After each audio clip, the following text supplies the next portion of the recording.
जब भी बच्चों के बलिदान की बात आती है तो सबसे ऊपर नाम आता है परम पूज्य श्री गुरु गोविंद सिंह जी के बच्चों का। लेकिन वो अकेले नहीं थे जिन्होंने धर्म के लिए अपने प्राण निछावर किए। 23 फरवरी 1981 बहुत पुरानी बात नहीं है, सिर्फ 40 साल पहले की बात है। तमिलनाडु के मीनाक्षीपुरम में डॉक्टर नसरुद्दीन कम्माल अपने साथियों के साथ एक दलित परिवार को बंधक बनाए हुए थे। घर के सभी लोगों ने इस्लाम कबूल कर लिया था। घर के ही क्यों, गांव के पूरे 1000 दलित धर्म बदल के जबरदस्ती मुसलमान बनाए जा चुके थे। इसलिए मीनाक्षीपुरम का नाम बदलकर रहमत नगर रख दिया गया। यह गिने के घर की कहानी है। उसकी 8 वर्षीय पौत्री थी वैदेही। वो किसी भी कीमत पर मुसलमान बनने को तैयार नहीं हुई थी। बोली मैं मर जाऊंगी लेकिन कलमा नहीं पढ़ूंगी। तो अपने दादा से बोली, बाबा आपने ही तो मुझे गायत्री मंत्र सिखाया था ना, आपने ही तो बताया था कि यह परमेश्वर की वाणी वेदों का सबसे सुंदर मंत्र है, इससे सब मनोकामनाएं पूरी हो जाती हैं। फिर मैं उन लोगों का कलमा कैसे पढ़ सकती हूँ, उनका जिन्होंने मेरे साथियों का कत्ल कर दिया,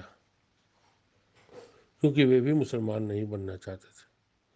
हम ऐसे मज़हब को कैसे अपना सकते हैं जिसे ना अपनाने पर कत्ल का भय हो।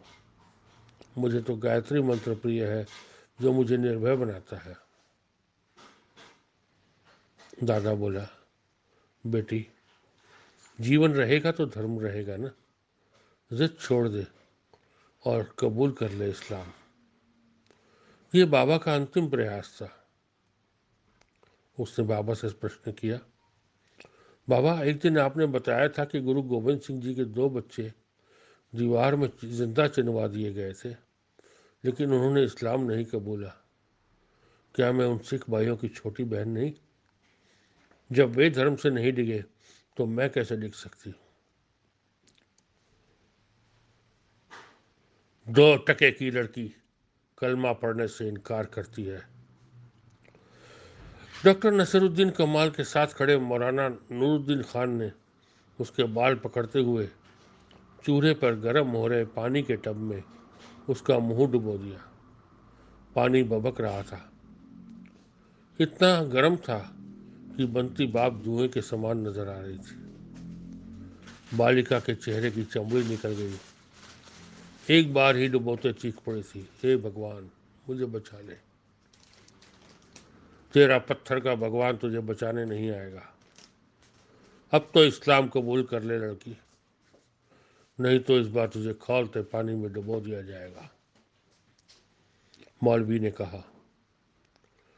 फिर उसके बाद उसके दादा ने भी कहा, कबूल कर ले बेटी इस्लाम, हम भी सब मुसलमान बन चुके हैं। तू जिंदा रहेगी तो तेरे सहारे मेरा बुढ़ापा भी कट जाएगा।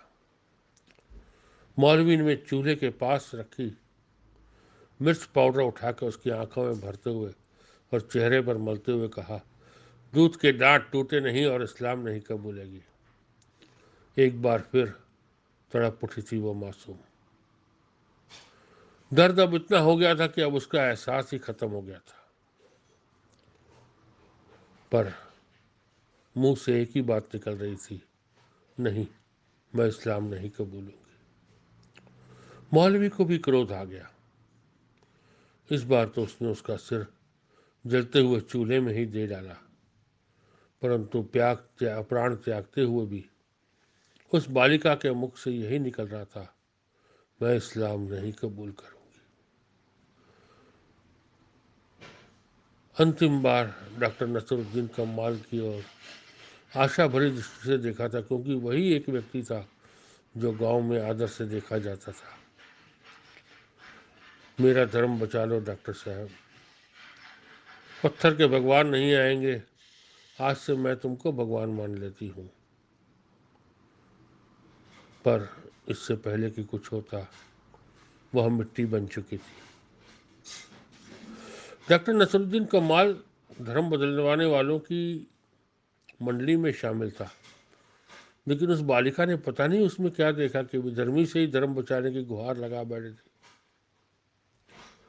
उस असहाय बालिका का धर्म के प्रति दृढ़ निश्चय देखकर हृदय चित्कार उठा था नसरुद्दीन कमाल का। या अल्लाह, ऐसे इस्लाम के ठेकेदारों से तो मर जाना अच्छा। वह घर की ओर भाग लिया।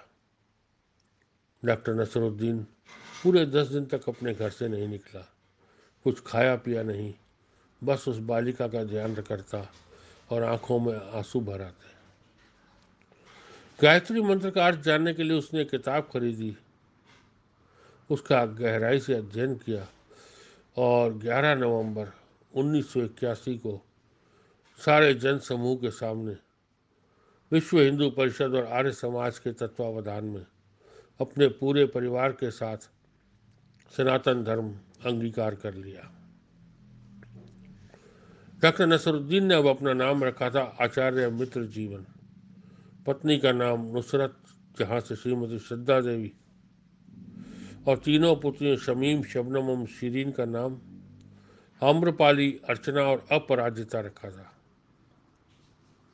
15 नवंबर 1981 को आर्य समाज सांता क्रूज मुंबई में उनका जोरदार स्वागत हुआ, जहां उन्होंने केवल एक ही बात कही, मैं वैदेही को तो वापस नहीं ला सकता, लेकिन सनातन समाज से मेरी विनती है कि मेरी बेटियों को वह अपनाए। वह हिंदू परिवारों की बहू बनेंगी तो समझूंगा कि उस पाप का प्रायश्चित कर लिया जो मेरी आंखों के सामने हुआ था। हालांकि मैंने नहीं किया, लेकिन दोषी मैं भी था, क्योंकि मेरी आंखों के सामने एक मासूम बालिका की निर्मम हत्या कर दी गई और मैं चुप था। आचार्य मित्र जीवन ने अपना शेष जीवन वेदों के प्रचार और प्रसार में लगा दिया। उन्हें आज बहुत से लोग जानते हैं, उनकी पुस्तकें पढ़ते हैं, लेकिन कम ही लोग जानते हैं कि वो जन्म से मुसलमान थे। यह तो कोई जानता ही नहीं कि वैदेही कौन थी। ये अंश है वेद वृक्ष की छाया तले नामक पुस्तक का एक अंश है। ये वैदेही के संदर्भ के लिए देखें इंडियन एक्सप्रेस का 24 फरवरी 1981 का अंक, या वैदिक गर्जना मासिक पत्रिका 1982 का अंश। धर्म की जय हो, अधर्म का नाश हो। हर हर महादेव।